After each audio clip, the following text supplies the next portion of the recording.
insister sur ce coup d'État, parce que c'est de ça qu'il s'agit. Et à l'image de ce que le député maire Omar Cissé a dit, dire que ce n'est pas un coup d'État constitutionnel ou un coup d'État institutionnel, mais c'est un coup d'État. Et c'est la raison pour laquelle nous sommes venus aujourd'hui pour dire à l'opinion nationale et internationale que nous comptons nous dresser contre cette forfaiture, contre ce coup d'État. En quoi faisant? En restant sur des principes constitutionnels. Et à ce titre, nous comptons répondre à l'invitation de la société civile, en l'occurrence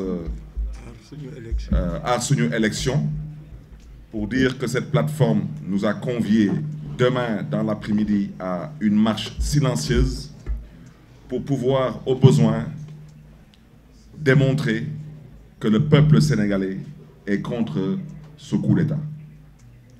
À l'Assemblée nationale, la coalition Taxawu Sénégal l'avait dit avec force, l'Assemblée nationale du Sénégal n'est ni outillée ni habilitée à proroger le mandat du président de la République. L'Assemblée nationale du Sénégal n'est ni outillée ni habilitée à proroger son propre mandat. Et la raison pour laquelle j'insiste là-dessus, parce qu'on veut nous divertir, mais il faut qu'on se comprenne.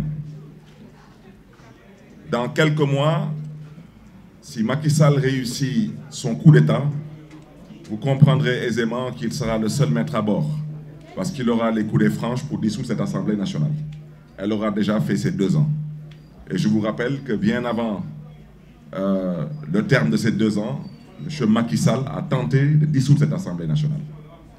Donc cette Assemblée nationale aujourd'hui, peut-être ne réalise pas la gravité de l'acte qu'elle a eu à poser, mais je voudrais dire et le répéter avec force.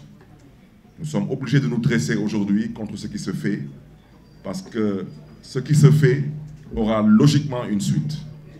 Mais je voudrais surtout, chers amis de la presse nationale et internationale, réitérer ici la position de notre leader, le président Khalifa Ababacar Sall.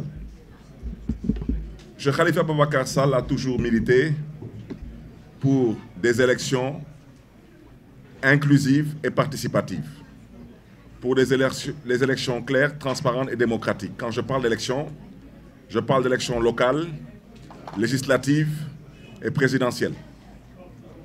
Nous sommes toujours dans cette dynamique parce que nous considérons que dans une démocratie, nous devons permettre à la démocratie de pouvoir respirer. Je voudrais aussi rappeler à l'endroit de l'opinion nationale et internationale que quand le président Khalifa Ababacar Sall prenait sur lui la responsabilité, après en avoir informé ses colistiers de la coalition d'opposition d'alors, de sa volonté d'aller participer à ce dialogue, c'était parce que le Sénégal était face à des problèmes et qu'il fallait impérativement trouver des solutions pour sortir le Sénégal de ces problèmes. Aujourd'hui, on nous invite à un dialogue, mais je voudrais vous rappeler aujourd'hui que le Sénégal n'est pas face à un problème. Le Sénégal a un problème.